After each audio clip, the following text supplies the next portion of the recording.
Formação dos seres vivos. Quando começou a Terra a ser povoada? No começo, tudo era caos. Os elementos estavam em confusão. Pouco a pouco, cada coisa tomou o seu lugar. Apareceram então os seres vivos, apropriados ao estado do globo. De onde vieram para a Terra os seres vivos?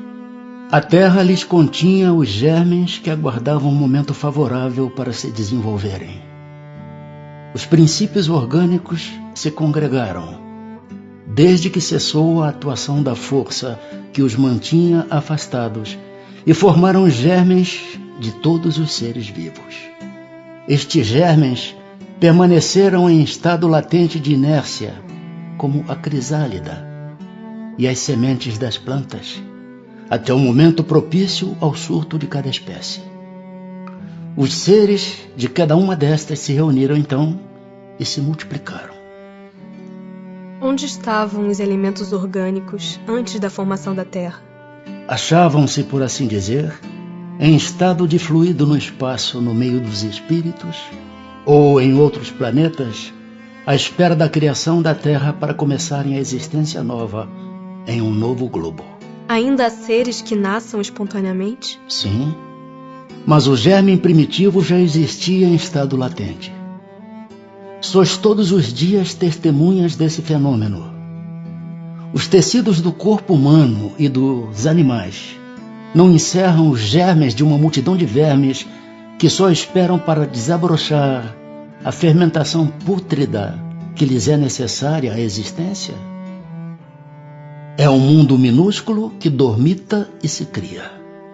A espécie humana se encontrava entre os elementos orgânicos contidos no globo terrestre? Sim, e veio a seu tempo. Foi o que deu lugar a que se dissesse que o homem se formou do limo da terra. Poderemos conhecer a época do aparecimento do homem e dos outros seres vivos na Terra? Não. Todos os vossos cálculos são quiméricos. Se o germe da espécie humana se encontrava entre os elementos orgânicos do globo, por que não se formam espontaneamente homens, como na origem dos tempos? O princípio das coisas está nos segredos de Deus. Entretanto, pode dizer-se que os homens, uma vez espalhados pela terra, absorveram em si mesmos os elementos necessários à sua própria formação, para os transmitir segundo as leis da reprodução. O mesmo se deu com as diferentes espécies de seres vivos. Povoamento da Terra. Adão. A espécie humana começou por um único homem? Não. Aquele a quem chamais Adão não foi o primeiro, nem o único a povoar a terra. Poderemos saber em que época viveu Adão? Mais ou menos na que lhe há sinais. Cerca de 4.000 anos antes do Cristo. Diversidade das raças humanas. De onde provêm as diferenças físicas e morais que distinguem as raças humanas na Terra? Do clima, da vida e dos costumes. Dá-se aí o que se dá com dois filhos de uma mesma mãe, que, educados longe um do outro e de modos diferentes, em nada se assemelharão quanto ao moral. O homem surgiu em muitos pontos do globo? Sim, e em épocas várias, o que também constitui uma das causas da diversidade das raças. Depois, dispersando-se os homens por climas diversos e aliando-se os de uma aos de outras raças, novos tipos se formaram. Estas diferenças constituem espécies distintas? Certamente que não. Todas são de uma mesma família. Porventura, as múltiplas variedades de um mesmo fruto são motivo para que elas deixem de formar uma só espécie? Pelo fato de não proceder de um só indivíduo a espécie humana, devem os homens deixar de considerar-se irmãos? Todos os homens são irmãos em Deus, porque são animados pelo Espírito e tendem para o mesmo fim. Estais sempre inclinados a tomar as palavras na sua significação literal. Pluralidade dos mundos. São habitados todos os globos que se movem no espaço? Sim. E o homem terreno está longe de ser, como supõe, o primeiro em inteligência, em bondade e em perfeição. Entretanto, há homens que se têm por espíritos muito fortes e que imaginam pertencer a este pequeno globo o privilégio de conter seres racionais. Orgulho e vaidade. Julgam que só para eles criou Deus o universo. É a mesma constituição física dos diferentes globos? Não, de modo algum se assemelham. Não sendo uma só para todos a constituição física dos mundos, seguir-se-á tem organizações diferentes os seres que os habitam? Sem dúvida. Do mesmo modo que no vosso mundo, os peixes são feitos para viver na água e os pássaros no ar. Os mundos mais afastados do Sol estarão privados de luz e calor por motivo desse astro se lhes mostrar apenas com a aparência de uma estrela? Pensais então que não há outras fontes de luz e calor além do Sol? E em nenhuma conta tendes a eletricidade que em certos mundos desempenha um papel que desconheceis e bem mais importante do que o lhe cabe desempenhar na Terra? Demais, não dissemos que todos os seres são feitos de igual matéria que vós outros e com órgãos de conformação idêntica dos vossos?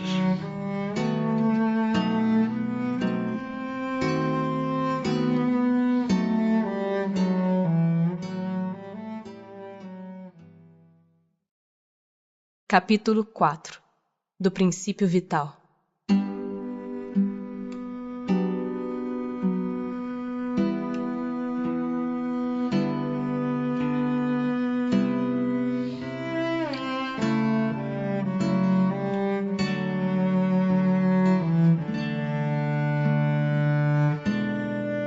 Seres orgânicos e inorgânicos. Os seres orgânicos são os que têm em si uma fonte de atividade íntima que lhes dá a vida. Nascem, crescem, reproduzem-se por si mesmos e morrem. São providos de órgãos especiais para a execução dos diferentes atos da vida. Órgãos esses apropriados às necessidades que a conservação própria lhes impõe. Nessa classe estão compreendidos os homens, os animais e as plantas. Seres inorgânicos são todos os que carecem de vitalidade, de movimentos próprios, e que se formam apenas pela agregação da matéria. Tais são os minerais, a água, o ar, etc. É a mesma força que une os elementos da matéria nos corpos orgânicos e nos inorgânicos? Sim, a lei de atração é a mesma para todos. A diferença entre a matéria dos corpos orgânicos e a dos inorgânicos? A matéria é sempre a mesma, porém nos corpos orgânicos está animalizada. Qual a causa da animalização da matéria? Sua união com o princípio vital. O princípio vital reside em algum agente particular? Ou é simplesmente uma propriedade da matéria organizada? Numa palavra, é efeito ou causa? Uma e outra coisa. A vida é um efeito devido à ação de um agente sobre a matéria. Esse agente sem a matéria não é a vida, do mesmo modo que a matéria não pode viver sem esse agente. Ele dá a vida a todos os seres que o absorvem e assimilam. Vimos que o espírito e a matéria são dois elementos constitutivos do universo. O princípio vital será um terceiro? É, sem dúvida, um dos elementos necessários à constituição do universo, mas que também tem sua origem na matéria universal modificada. É para vós um elemento, como o oxigênio e o hidrogênio, que entretanto não são elementos primitivos, pois que tudo isso deriva de um só princípio. Parece resultar daí que a vitalidade não tem seu princípio num agente primitivo distinto, e sim numa propriedade especial da matéria universal, devido a certas modificações. Isto é consequência do que dissemos. O princípio vital reside em algum dos corpos que conhecemos?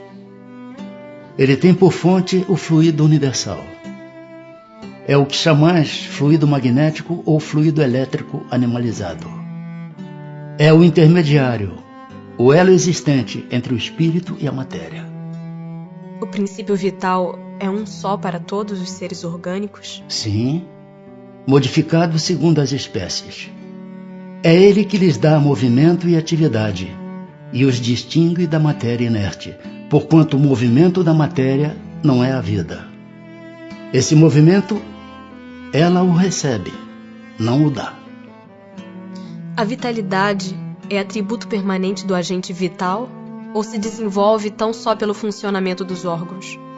Ela não se desenvolve senão com o corpo. Não dissemos que esse agente sem a matéria não é a vida? A união dos dois é necessária para produzir a vida. Poder-se-á dizer que a vitalidade se acha em estado latente quando o agente vital não está unido ao corpo? Sim, é isso. A vida e a morte. Qual a causa da morte dos seres orgânicos? Esgotamento dos órgãos. Poder-se-ia comparar a morte à cessação do movimento de uma máquina desorganizada? Sim. Se a máquina está mal montada, cessa o movimento. Se o corpo está enfermo, a vida se extingue.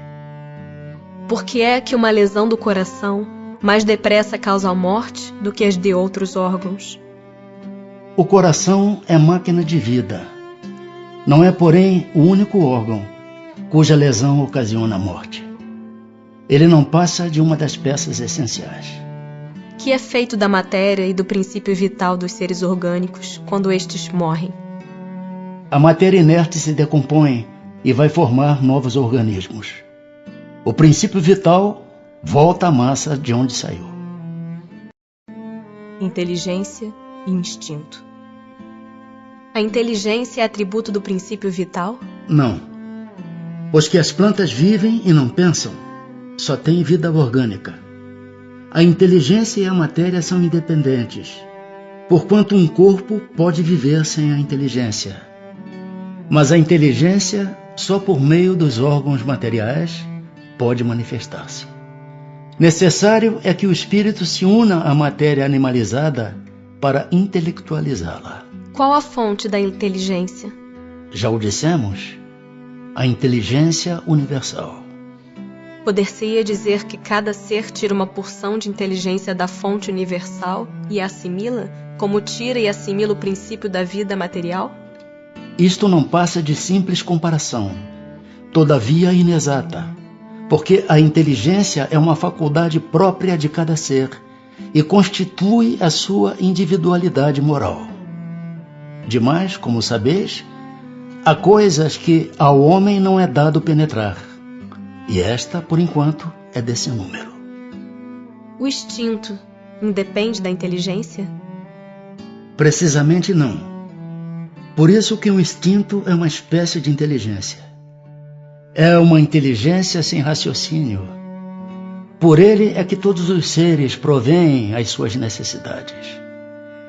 Pode estabelecer-se uma linha de separação entre instinto e a inteligência, isto é, precisar onde um acaba e começa a outra? Não, porque muitas vezes se confundem. Mas muito bem se podem distinguir os atos que decorrem do instinto dos que são da inteligência. É acertado dizer-se que as faculdades instintivas diminuem à medida que crescem as intelectuais? Não. O instinto existe sempre, mas o homem o despreza. O instinto também pode conduzir ao bem. Ele quase sempre nos guia, e algumas vezes com mais segurança do que a razão. Nunca se transvia. Porque nem sempre é guia infalível a razão. Seria infalível se não fosse falseada pela má educação, pelo orgulho e pelo egoísmo. O instinto não raciocina. A razão permite a escolha e dá ao homem o livre arbítrio.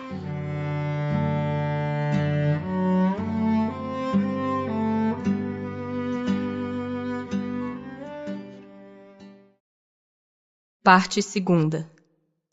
Do mundo espírita ao mundo dos espíritos. Capítulo 1. Dos espíritos.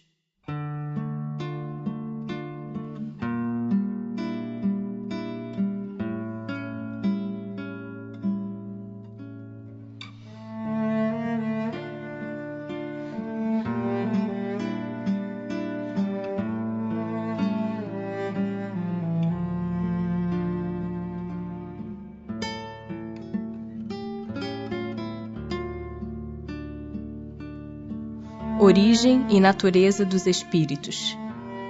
Que definição se pode dar dos espíritos? Pode dizer-se que os espíritos são os seres inteligentes da criação. Povoam o universo fora do mundo material. Os espíritos são seres distintos da divindade? Ou serão simples emanações ou porções desta e por isto denominados filhos de Deus? Meu Deus, são obra de Deus, exatamente qual a máquina o é do homem que a fabrica. A máquina é obra do homem, mas não é o próprio homem. Sabes que quando faz alguma coisa bela, útil, o homem lhe chama sua filha, criação sua? Pois bem, o mesmo se dá com relação a Deus. Somos seus filhos, pois que somos obra sua. Os espíritos tiveram princípio ou existem como Deus de toda a eternidade? Se não tivessem tido princípio, seriam iguais a Deus, quando ao contrário, são criação sua e se acham submetidos à sua vontade. Deus existe de toda a eternidade, é incontestável. Quanto, porém, ao modo por que nos criou e em que momento o fez, nada sabemos. Podes dizer que não tivemos princípio, se quiseres com isso significar que, sendo eterno, Deus há de ter sempre criado ininterruptamente. Mas quando e como cada um de nós foi feito, repito-te, nenhum sabe, e aí é que está o mistério. Pois que há dois elementos gerais no universo, o elemento inteligente e o elemento material. Poder-se-á dizer que os espíritos são formados do elemento inteligente, como os corpos inertes o são do elemento material? Evidentemente, os espíritos são a individualização do princípio inteligente, como os corpos são a individualização do princípio material. A época e o modo por que essa formação se operou é que são desconhecidos. A criação dos espíritos é permanente ou só se deu na origem dos tempos? É permanente. Quer dizer, Deus jamais deixou de criar. Os espíritos se formam espontaneamente ou procedem uns dos outros?